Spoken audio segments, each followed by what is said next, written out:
Welcome back to In the Studio, powered by 100 TB Season 1. This is Season 2. Season 2, Episode 1, Part 2. Too many numbers, guys. I can't keep it to... How many episodes are in Season 1? 15. This is episode number 16. Yeah, nice round number to round it out. So somebody asked, how are there seasons in this thing? And it's sort of chintzy, but well, it goes like the TI seasons. Yes, TI seasons. It's a way to group up the episodes so you know what the content is if you want to go back. You know, you kind of... Last season was the TI4 season. This will be the TI4. The lead. Technically Season 4 because we started with a TI. Even though we end each season with a TI, Season 1 was post-TI1 because there wasn't really a competitive scene before TI1. So yeah, Season 4 of competitive Dota. Season 2 of In the Studio. Though. I like it. Okay. So guys, we're talking TI roster shuffles, or post-TI as it were. There's been a lot of conjecture, and now things are being confirmed. To wrap up that little bit we talked about ACE, they have actually set a deadline. They said Chinese teams need to figure it out by the 26th. After that, we don't want to see roster changes. That's when things start getting enforced again in terms of, you know, contracts and locks, players being locked into teams. And most of that is because organizers can't really organize tournaments if you don't know how many teams you have or who's on what team or what you're doing. So China is going to have to wrap it up pretty soon here. At some point, they're just like, well, we're on holidays. We just played TI. Well, it's just interesting. It seems funny to sort of set a date because I feel like a lot of those things happen when they happen. I do like that, though. Can't really... You like it or you don't? I do like it. You like the date? Okay. I like that there's a date because... Otherwise... Players are going to take as long as you give them. Yeah. TI5 is a long way away. Players will take you... if they could wait another month and like wait for a team to dissolve and get that one support player they've been coveting and talking over Skype with over the last month about how terrible his team is and how they want to get him, but his contract's not up yet, they would. So I think it's good. It's professional to give them a date and make... I'm okay with it. It just seems a little arbitrary. That's my only complaint. Well, it is arbitrary, but any type of just like random dates. And while we're still on topic of ACE, I guess I got a couple PMs there. One thing I want to clarify is the employees that quit worked for WPC, not ACE. But I mentioned paying out the bottleneck, so that was a little slip there. Sorry guys, that's my bad. And shout out to the individual that wrote that amazing article on Gosu Gamers. I believe his handle is Itchy Scratchy Balls. I hate you for making me say that to the camera, but you wrote a good article. We did look at some other sources as well, but if you don't know what I'm talking about, just go to Gosu Gamers in the Dota 2 section. I think it's still on the front page. Anyway, roster shuffles, boys. I thought the easiest way to break this down was to sort of go in a tiered effect, sort of look at retired, free agents, rosters unchanged, our partial rosters, and then look at what teams we actually have at the end, because it's sort of a big mess of people. Let's start easy. I'm sold. Retired folks. This is easy. They're done. We won't see them in the playing arena anymore. Whoa. In the playing arena. No, no, you think they're all coming back? Whoa, it's just a hoax? No, I'm just saying. A lot of people have retired over the years. Yeah. Okay. All right. Well, I think some of them are definitely. The quote is very good. It's like you don't retire from Dota. It's like retiring from food. Like you're always going to come back to eat. Like. Okay, food is an extreme one. It's an extreme one, but like it's. I think for a lot of Dota players, Dota is food. Like for a lot of them. So I mean, maybe they'll just pub a lot, but I don't know, man. Like I feel you. I mean, I sort of agree. I think some of the initial retires are a little premature, perhaps. Arnie's going to cast like 3 tournaments and miss it. I feel, and realize that he's still good enough to be playing, and he should be. So we've got Lanham, Burning, ROTK. Those are the 3 big ones that are retiring. YYF and DD claim to be retiring, but just hours before the show, we got an announcement that they have just signed on to Tong Fu. So they're coming back already. YYF and DD are already unretired after their retirement announcements. MSS says he's taking a year off. He says a year for now for school stuff. So you missed one of the big ones. So I'm going down the list. Well, you said those are the 3 big ones. There was a TI winner. The three. Yeah. You forgot the TI one. He's on my... Okay.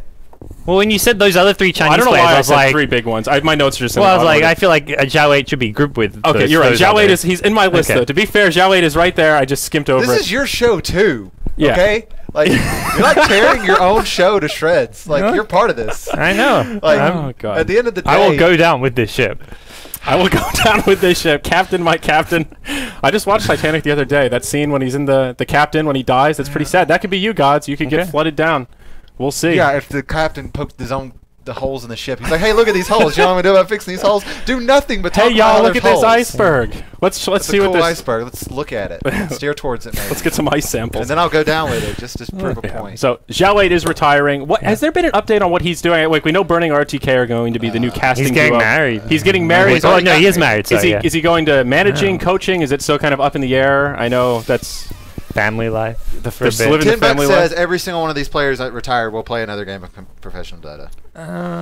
Every single one of those players will play another game of professional. Is that a Dota. $10 for Professional each Dota. one that doesn't come back? No, I don't think so. I think some of them. I don't know. I don't know. none of those I players. would have said Brian. I think you're full of it, but Lanham has like health issues, right? So and he's Lanham older too, might- isn't he? Isn't Lanham Lanham might a be- bit- Yeah, I mean, he's a like bit similar older? age to Burning. I think. Okay. I mean, they're all. Moya's older than all of them, right? Like Yeah. Moya's like what 29.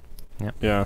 But yeah, I would have said Bollocks. I think they'll stay retired. But the YYFDD thing was like, you guys were retired for literally 2 weeks, Yeah. guys. Come on now, like, just don't make a retirement announcement. Just give it a few weeks to think about. But we'll see. Did I miss anyone else retired? That was who I had on my list. I did my best. This is not an ironclad list okay. for sure, but You definitely had the highlights. yeah. Okay. We're going for the highlights here, guys. Of course, you get to the point of B tier, C tier teams. Where do we draw the line? I tried to go for the big ones, the big grabby names. Right. Free agents right now.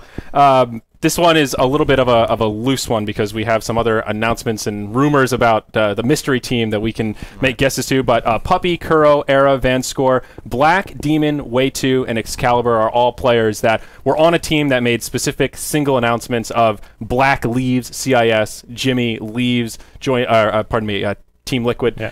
Same for Way2, So they're yeah. and Way2. So they're kind of these are like individual announcements. We don't know exactly where they will end up.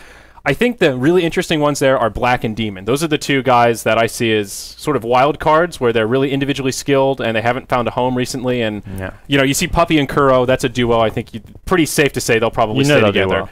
well. Era is another kind of a loose cannon. Who knows where he'll end up. But He was any thoughts? standing in for MYM the other day. Yeah. And Excalibur as well. He wasn't really on a team for sure, but he is a free agent now. And I think after his recent performance at the Summit, TI, all that stuff, ESL, teams will have their eyes on old Steve there. So, any thoughts, Demon, Black? Where Black in particular, being European and then playing in China, do you see that as a value? Like, does he have additional value for spending time in China in the context of Dota, or you think not really? Not for a Western team, I don't think. But it does give him the potential to maybe go back and try. He's always wanted to be playing on a big name Chinese teams. I mean, CIS wasn't that, but he's learning a bit of Chinese. He has that. If someone wants to take a chance on him, Played really well for CIS. Like in the Chinese qualifiers, he was. Basically, he did really, really well. I mean, I think those two players, they're always players that have been really individually skilled, but have never really found that team that works. And yeah, they've always kind of like. I mean, Demon's always had that kind of clowny persona, but when it comes to a team, he is quite serious. But you can never always take out the full Demon, the full Jimmy. The Jimmy's still there, no matter how much he's focused and serious. And I know Black, like with his LG International days, like he didn't quite gel with the team. Like he was, he played well, like the team functioned, but it wasn't like he was one with the team. So so it will be interesting. We have some other sort of pseudo, not quite free agents, but some very minor partial rosters. The big one, DK. They're left with Ice, and Mushi right now. So where will those two go? They've been pretty silent about their plans. Rumored to maybe go back to SEA. Yeah. There's been a lot of. And that's the ironic part. The Chinese team is left with two non-Chinese players. That's sort of the irony there. For Vici Gaming, we haven't heard too much outside of RTK retiring. FY says he is staying with the organization. So that's the big one there. Those are two open-ended rosters. Like it's been rumored he's going to LGD, right? Or rumored and that's somewhat like not announced, but not like that one was pretty rumory. It's like pretty hard confirmed. Yeah. The Chinese sources are difficult for me because all of it's on QQ and the translations are always like. When it's sort of rumors, I'm like, is this a blog? Is this a news site? I don't really like. Where did this? I struggle with some of those. The new teams. This is where it gets really exciting. First one, Johnny's Revenge, the team that Winner's on, and old Johnny. They've been playing pretty well. They've been they're in Star Ladder SEA. They've had some clowny games, some serious games, but overall they've looked pretty good. I didn't write down their full roster, and I know it's Johnny and Winter, and I'm forgetting who the other three are off the top of my head, which is terrible. Sharky, Paulison. Sharky Paulison, I'm forgetting. And I casted them this morning, and I can't bloody remember. Nope. They don't tag properly, which is what messes with me. Drives me absolutely crazy. Winter, if you're watching, tag up properly, sir. Oh my god, that drives me absolutely mental. Especially when it's Chinese characters and their profiles on private. I'm like, I can't even guess at who this is. If they have if it's like an anime name, like, that could be Eternal Envy. I can make an educated guess. Yeah. But I can't do it in SEA. Sorry, guys. Speaking of new teams and big free agents, Sing Sing is a big free agent we missed out on because of. Well, I put him in my new teams category. Team Tinker, Sing Sing, Pycat, Bulba, Koinkva, EGM. I put them in my new team because for a while it was Excalibur. Now it's EGM. I mean, EGM has not officially left Alliance though. Well. Yeah, Alliance has been quiet about what they're doing, but it seems, from what I read, it seems not confirmed isn't the right word, I keep but thinking of Team Tinker as not like a team that's actually going to turn into a real team. Well, yeah, they've signed first for all they these said, tournaments. ESL. Yeah, first they said it was just for that one tournament, but now, yeah, they're in everything. Well, yeah, because I so talked to Sam about it, and Sam was thinking like, we're just going to play with some friends. We're going to have some fun. So rumors are saying this China. is like the new Liquid. This is a new like this could be like an NIP. This could be a YouPorn team. We don't really know what's going on. If Sing Sing is actually on the YouPorn team, I think the amount. He has so many items that are named dildo. It would just be naturally sell itself. Yeah, I don't know. That's the dream, I guess. If that actually happens, because I've been like making fun of people who think it's actually going to happen, and I've been like joking about it, and like there's no way it happens, and then each time I hear something more about the fucking YouPorn thing, it's more legitimate, and I'm like, is this actually going to happen? Yeah. And so I didn't think it was that serious until I saw the jerseys. I was like, these jerseys are pretty serious. They did an AMA and they were going to announce it, but they said a couple of players hadn't signed. Ooh. Apparently they've signed some players, but yeah. Other new teams. Go Black is starting a new team. It's not a full roster, but Go Black and Ilden. It was abbreviated NVMI. I don't know what that stands for. Separate from Navi. Yes, it's not Navi. It looks like Navi, but it's a different. It's a Go Black project. We haven't heard too many details, but they're in Star Ladder. It's a Navi. I don't. Sure I think there was confusion. I think it was. Well, I don't know. When it was announced that Go Black was like leaving Navi because he was their official coach, I think there was some confusion that his team was a part of Navi, but it was clarified that it's not like a Navi second team. That was my understanding as well. And they're playing in Star Ladder Europe, I believe. Go Black's new team. I haven't seen. I think they are. So. Yeah. There's too many teams for me to remember all of them off the top of my head. And the other new team is fucking Mad. He's starting an all Frenchy team. Terra. I keep wanting to say Terracotta because he's the designer, but it's Terra Firma. Denial. Yeah. Oh, they're now Denial. They were Terraform, they're now Denial. Oh, I see. You're updating my document. Was thank you. Previously sponsored some random NA team like Thundercats or something, and then before that was Arctic, aka Arctic. Revenge, aka I forgot what they're called now, but Smash. Oh, not today. Smash Team not today. Yeah, that's what they are today. Yeah, Smash Sama is. I call them Team Smash usually. That was a weird pickup to me because it's like sounds like an NA organization. Denial is an NA organization. Yeah, and for all French, not just European, it's all French. Yeah. That's the big difference. And they're not like a big name sponsor. Like they're a sponsor I look at and think, oh, they're probably like it has to be expensive for them to do stuff like even just going dollar to euro is. They should have made some jokes about the French American connection. Yeah, and even from the French team's point of view, like maybe if they started doing well, they could have gotten bigger offer. I don't know. Maybe they're getting looked after really well. So So maybe this is the time we pull up that cute little image we found that somebody posted on Reddit. Fair warning, I don't know where this image came from. I was going to make something similar. You told me to find it. Credit. I thought it was open on the browser. No. It's well, shit. It's in the Reddit thread that's titled about the French team Alliance. No, it's just a nice sheet of it. Basically, it just shows the rosters based on the theory crafting that people have had. And that nice. That brings us to our mystery team here, and apparently our buddy Artor did a little bit of accidental leaking on his stream that Chessie will be joining Alliance. That's the third it's under Alliance. A few people kind of rumored. Yeah, he's. I guess he's more of a trusted source. Apparently, after he said it, he said, "Oh, I think it was like it was one of the Han players also like Swindlemail. One of the Han players also kind of leaked as well. Yeah. It was one of his former teammates who was like, "Oh, is he going to play with you?" And it was like, "Oh no, he's actually." Yes, joining Stay Green is the Swindlemelons team that was in Han that Slicks used to be on. That Slicks quit to come to Dota 2. Yeah. Now Stay Green is moving into Dota, and Chessie is, like you said, not part of that. The Stay Green he's going to be part of the line. So that makes us wonder now. We saw EGM sort of rumored to be on this Team Tinker instead of Excalibur. That leaves us with our mystery team. And the theory crafting folks all over the internet have come up with Puppy, Kuro, No Tail Fly, and S4. Not really confirmed, but not really denied either. I don't know what the chances are, but that is one scary lineup, boys. Yeah. You've got. I want to know who are the supports going to be, though. You've got 4 support players on there.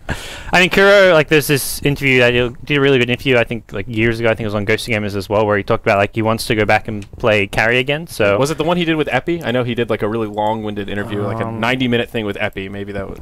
I think it was a written one, but I'm not sure. But he was initially when he became like well-known and famous in Dota 1 scene for a team called King Surf International. He was playing like. Carry. It was like he was like their main player. It was like that was when everyone was playing 4 Protect 1, but he played like these super ganking roaming heroes. Like he'd play Carry Pudge. He was like he was like the kind of star player of the team. Oh, okay. That was back when he was playing with Puppy as well. So okay, so but he has the skills to play a carry player, to play a position for Fly sure. was wanting to carry too, though, wasn't he? Yeah. Wasn't he on record? So Yeah, and I mean, No Tail played solo mid and Han for most of his career, and then switched to support. I feel like No Tail's one of those players that can switch around to just about any position. I think No Tail may be off lane. What about S4? Is he dedicated mid? You think? Is there a chance dude, he'll be? His mid play is just phenomenal. Like you do not want to. If you have like any team would probably like replace their mid with S4 in a heartbeat if like he fit in the team and spoke the language and stuff like that. Like this guy is just god of the middle lane. Yeah, I think what a lot of people were most intimidated by just looking at the comments was the drafting power, because this is like a drafting powerhouse. S4, Puppy, and Fly together. Too many chefs, man. You know. Well, do you think that's the case? Is it more is better, or is it going to be one of those that too many chefs could hold them back in more of a drafting sense? Or I just don't think it's. I don't think it's better, but I don't think it's not worse. significant. I think it's just going to be like you have to wait and see how it works They'll just out. have to have a defined role of like, this is the person who's in charge, this is the person who calls in game. Okay, so better question. If that's the lineup, who is the drafter? I think it'll be like the Puppy. I feel like Puppy's gonna have a hard time relinquishing. It'll depend. Like it's gonna depend a lot, because like Puppy and S4, like these guys. I mean, they're not. I like from seeing them around at TI and stuff. Like they're not friends. They're obviously they like each other, but they're not friends in the sense like they were buddy. Like they weren't chatting all the time. Puppy like and Kuro are obviously friends. They walk around together. They hang out. But and S4 was like the drafting / mastermind behind Alliance. Puppy's the one behind Navi. And with Navi, like the team actually let Puppy do everything. Like during a draft, Havos, Stendi, they're not really giving their input. Kuro kind of was. Of Navi. Yeah, so that's going to be the interesting dynamic, the Puppy S4, and I think whether or not they're going to be like sharing their input or if one's going to lead the way. Yeah, it'll be interesting. We're going to bring Fear on here momentarily. I might want to give him a heads up that we're just about ready for him, Brian. The last two things I want to make mention of, Baby Knight is coming back. He'll be playing on MYM. That's not too exciting. It was announced kind of before TI, but worth re-mentioning. Do you have any history with Baby Knight Gods? You guys go way back? Have you I remember from Dota 1. He was playing StarCraft for a while. He was playing Dota, then StarCraft, now he's back to Dota. He was a good individually skilled player back in Dota 1. Okay. So but, I mean, I don't know. Yeah, I don't know. He's got a long way to go in Dota 2. He's behind at the moment, but that's for sure. Who knows? Yeah, the other one is Chessie, and if he actually moves into Alliance, that's a pretty big change going from Heroes of North to Dota 2. We saw Fnatic where it took him a while to really get into the flow of switching to the different game style, and Han has gotten a lot more different from Dota. I know S2 has tried to differentiate the title so that it's not a Dota clone. They want to be a standalone thing, so they've changed, like the secret shop is gone now. You can buy everything at the base. There's observatories where you can buy wards around the map. There's a lot of different mechanics where it's a similar game, but the longer it's been out, the more different it's gotten as more S2 heroes have joined the fray as well. It'll be interesting to see how Chessie performs. I think he's a very talented player, but the masses have spoken, man. Anyone who goes on that Chessie Reddit thread and says anything that's like, guys, I think he might be a little overrated, instant downvotes. The hype train is real. And I don't know. To me, Han peaked like what 4 or 5 years ago, maybe, and not that 3 years ago. But like the people who were like the gods or the top Han players for the last year or two, it's like, well, that was after a lot of the creme de la creme have left to Dota 2. Fnatic left. I mean, you look back 2-3 years ago at the big DreamHack tournaments, like it wasn't these Chessie who was playing in those finals and stuff. Like he was my boy Slicks. Yeah, he was on Teammates Ago. Yeah, exactly. No. Oh God, Slicks. I still think is one of the highest individually skilled players that has switched over. Give him time, like the fact that he's played in competitive team, like he can probably do well. Yeah, so. I think he'll do very well. But I saw some people say he's a Han god. I don't know that I would use that term. I'm just saying that like. Don't overhype it, guys. He's solid. Good, not great. We'll see. It takes a lot of time, but will be exciting. Sounds like we've got Fear on the line. Yeah, I think we do. Glenn, can you hear us, man? Yeah, what's up? Hey, what's going on? Whoa. Hey, dude. Tank top boys. Yeah, I just got back from the gym. So, Fear, thank you for joining us. We just went through the roster changes here. We didn't talk about EG. You guys were on my list of no official roster change because you're sort of going back to where you were. You were injured. Mason was in your stead. You're coming back to the carry role. Tell us about it. Are you pumped? Are you excited to finally be back in the position 1? Who says I'm back in the position 1? Oh, good point. Nobody. Whoa. All right. Are you excited to be back in the? He wants his players to be able to play, just about anything, right? Yeah, the that's heroes true. you're most comfortable. On, not necessarily your role. All right. Fair enough. Fair enough. Are you pumped though, Fear? Yeah, I'm really excited to be playing again. Obviously, the last season was really depressing for me because I didn't get to play and I had an injury which caused me not being able to play, so it was out of my hands. So yeah, I'm really excited and I'm really motivated to play again this year. Yeah, awesome. So are you totally recovered now, or are you still sort of limited in how many hours you can put in per week to not have your injury come back? I'm not totally recovered now, but as far as Dota goes, I'm pretty good. But I can't like overuse my arm like at the gym and then play Dota on top of it. So I'm still a little bit of rehab still, but I can still play Dota just fine now. So as far as Dota goes, I'm good. But the injury is not 100% gone. Awesome. So what we really want to hear about is which teams are you most afraid of? We're talking about this mystery team right before we called the rumored Puppy, Kuro, S4, No-Tail, Fly team. Team Tinker, do you see these new rosters as pretty serious threats and contenders coming into this next season? Yeah, I think both the teams you just mentioned are going to be really tough opponents. And I think this year in particular is going to have a lot more competition. I guess like every year that happens, a lot of teams just reshuffle and then try to make a stronger team. So this year looks pretty scary, I got to say. What's the one team you're most scared of playing? To be honest with you, I haven't really been following like the roster shuffles at all because I don't really care too much. Like, when I play them, I'll know what roster they have. But the two that you mentioned in Europe are two teams for sure that look very scary as far as the European teams go. I don't know what other teams did. Any other teams stick together? Cloud9 replaced Sing Sing with Fada, and Navi US have the exact same roster, and Team Titan have the exact same roster. Those are the only two teams that have stayed the same. Yeah, the only two that are exactly the same. Okay, so out of those, like the two new ones you just mentioned seem like they're going to be the strongest, I think. Cloud9 will be strong as well, so I think us and those two teams, or those three teams, will be in the top 5 in Europe/USA.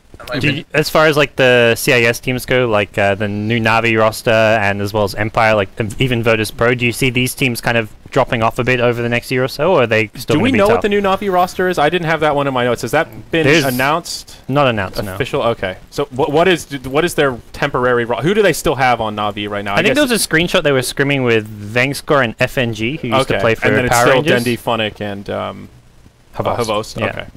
All right. Yeah, so sorry to interject. I think they all have a lot of potential, but they still have to prove themselves because, like Navi in particular, like they had Puppy as their captain for the longest time. Now they're doing something completely new, and I'm not sure how that'll work for them. It might be better. It might not. I don't know. I think more than anything, it just has to play out for itself. I can't really predict who's going to do well because it's all about team chemistry. Yeah. Yeah. Absolutely. I just want to ask you, I don't know if you have followed Han at all, but the people switching over, do you see them as kind of a real threat? Like, how I don't know, like, Stay Green coming over and Chessie rumored to be going to Alliance. Any thoughts about that in general, like transitioning from game to game and how easy or difficult that is? Well, for starters, like, I don't know anything about Han, but it has been proven that a lot of the Han players that switched over, like Zion, PPD, are good examples of that. Right. Mm-hmm. They were able to transition quite well. So yeah, I think if you're really good in Han, I think you can be really good in Dota too with a little bit of time. It doesn't even seem to take that long either to transition. Yeah, I mean, 6 months seems like a fairly. I mean, how long were PPD and Zai like full out all Dota before they really felt like I don't know what the right word is. Comfortable, felt really confident. I can't really answer that for certain, but I think it was around 6 months. 6 months, yeah. I was cast in the first MLG tournament, the Full Cell tournament. There was like the NA qualifiers, EG and Liquid weren't in it because they didn't have their rosters at the time, and they were playing that as Stay Free, yeah, and like that was when they were still adjusted. And PPD, yeah, they were still adjusting then. Like Stay Free, not Stay Green. Stay Free. Stay Free. Okay, two different teams. Okay, Stay Free. That was kind of like part of the adjustment period. I remember watching them and thinking like they're definitely not that polished at the time, but it's like that was literally like 6 months before they joined EG or something. Right. So it's like they switched from Han for like 6 months and then didn't play professionally, and then like played like, you know, like semi-professional level, like with teams that were kind of playing in like play-in tournaments. They weren't getting directly invited to anything, and then they formed a bigger team and did really well. So I'd say it takes about a year to get to be at like totally top up level, there, but like 6 months to sort of get your footing. That's what almost. It seems like. Yeah. I feel like drafting is the hardest part for the teams coming over. That's the biggest. The mechanics are a little more interchangeable. You know, Han has denies and all that stuff. It's more the difference in hero pool is now S2 has added more heroes and Dota's expanded more. That's the big gap from what I've seen at least. But I don't know. So Fear, talk to us a little bit about going from player to coach and then back to player. Did you spend most of your time at TI just watching from the sidelines, kind of wishing that you could be there playing, or was it pretty easy watching your guys win without you? It mixed feelings on that one. Of course, I wanted to play, but since I couldn't play, I really enjoyed watching them win as well. Like, I wanted an American team to win for sure, and especially because I was helping them as much as I could. I was really happy when they won. But on top of that, of course, like, not being able to play at TI was it was a bummer, so of course I did wish I was playing as well. But I was happy for the guys, and I thought they played really well. 3rd place is quite the achievement. Yeah. So, yeah, overall, it was a great experience for me.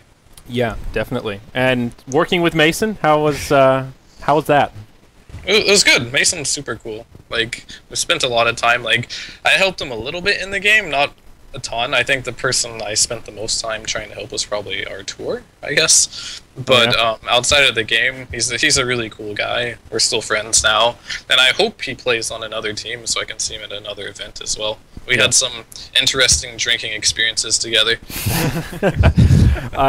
Yes, I engaged in some other fun times with Mason as well. Do you feel like the perspective, like, have you gained anything from going from coach, like player, like Andrew said, from player to coach and then back to player? Do you think you gain like a little change of perspective, and that's going to help you out a bit as a player? I think a little bit, yeah. I mean, I think for the most part, as a coach, like, it balanced out my ego a little bit. Like, for the most part, I had a pretty big ego as far as the game goes, but moving to a coach and seeing the game in a different way, instead of just worrying about my own game, I think made me a stronger player.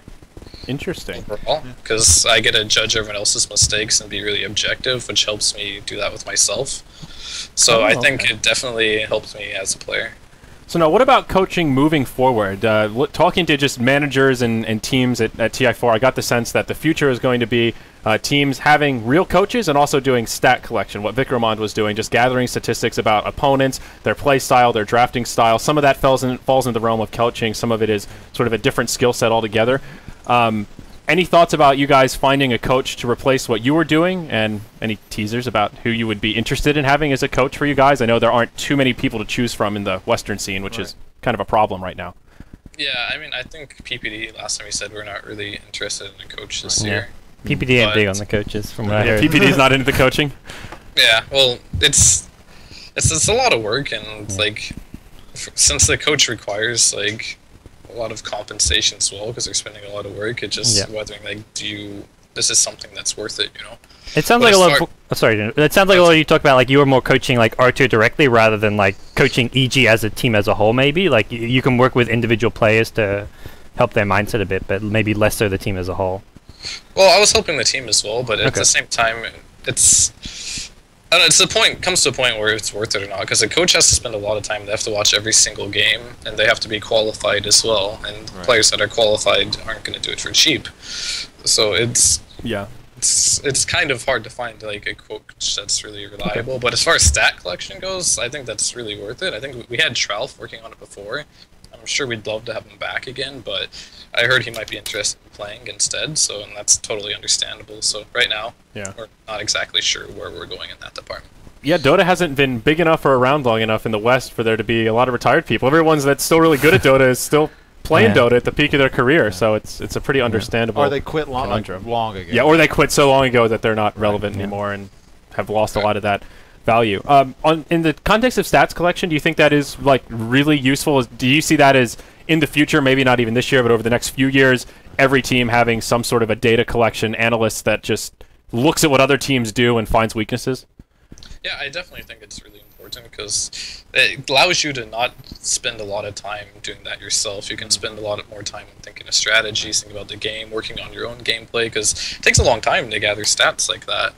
So having someone else do it for you is extremely useful. Not only just because it's super hard, it's a lot of time, a big time investment that the players just don't have. Yeah, it's really tough because like you said, it's time consuming, and it's also difficult to see, like, what is actually beneficial. Like, what can you actually, like, there's one thing to just, like, look at numbers, but, like, if you look at your opponent's KDA, that doesn't matter. It's not actually beneficial. Like you have to dig and find stuff that's really interesting. Like you got to find trends with like warding patterns or draft patterns. Or towers they like to push, towers they like to defend. It's not like the surface level stuff that's actually applicable into the game, because Dota is not a black and white game. It's not like baseball where you can be like, oh, he doesn't like it low and away. It's like you gotta.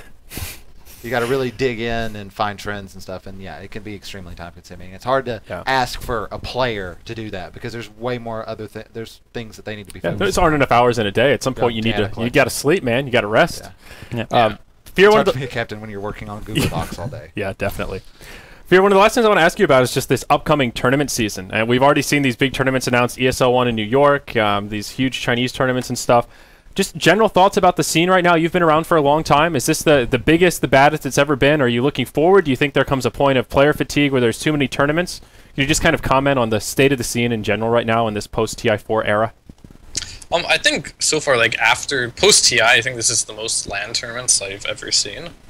Like I don't think it's ever been this busy like directly after TI, so that's nice. But as far as player fatigue goes, the players don't have to play in every tournament. So like. If teams get to fatigue, that's their own fault, I think, for the most part, because you can choose what you want to participate in, and if you don't, you're not very smart, I guess, if you're fatigued. So I think that's a personal problem, but I think it's really good that there's a ton of tournaments. I think that's always good. Yeah. If teams are too busy to play in a tournament, that just leaves room for other teams to come up and take their place, and the more teams, the more players, the more sustainable the scene is as a whole. So I mean, looking at the next 3 months, like we're still, I mean, TI just ended, there's a lot of tournaments coming up. As like for you guys, for EG and yourself, like how serious is the approach going to be to all these tournaments over the next 3 months? Like are you going to be training, scrimming every day? Are you going to be boot camping, or is it just like let's play hard, play to win, but still enjoy Dota? Like what's your thoughts on that, Fear?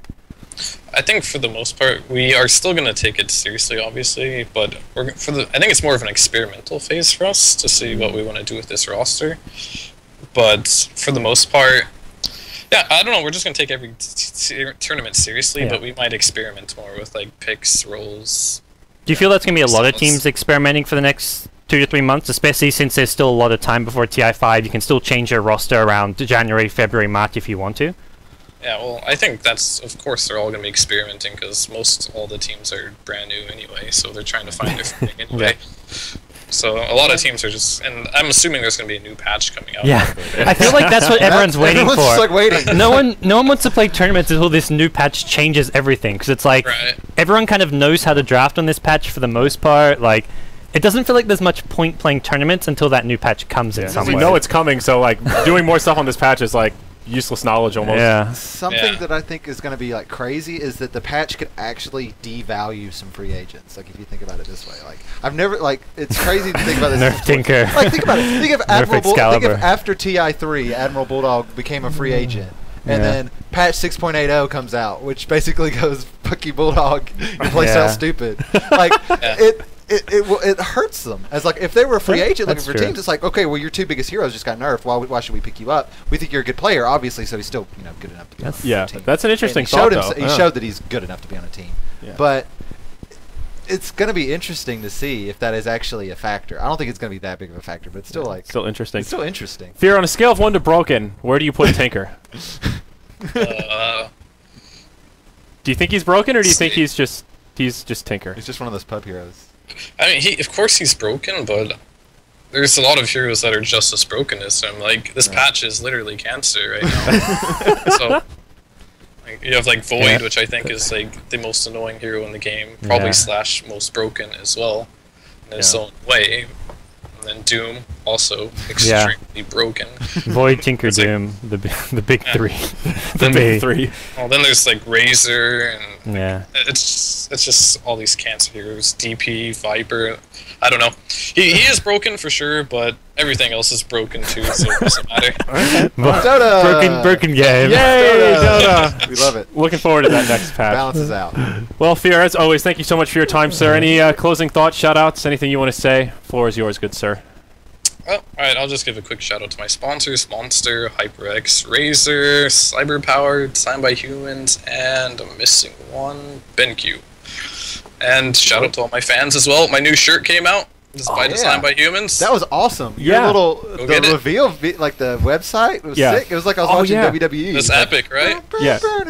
John Cena. Like Yeah, that was really cool. At first, I like opened my browser and I'm like clicking on stuff. I'm like, nothing's working. What is this? My computer's broken. And then stuff starts moving. I'm like, oh, it's a thing. Explosions. And then the video pops up. I'm like, this is a cool thing. Oh my god, that was really awesome, man. That was the most epic like player roster announcement change yet by far. Blew him out of the water.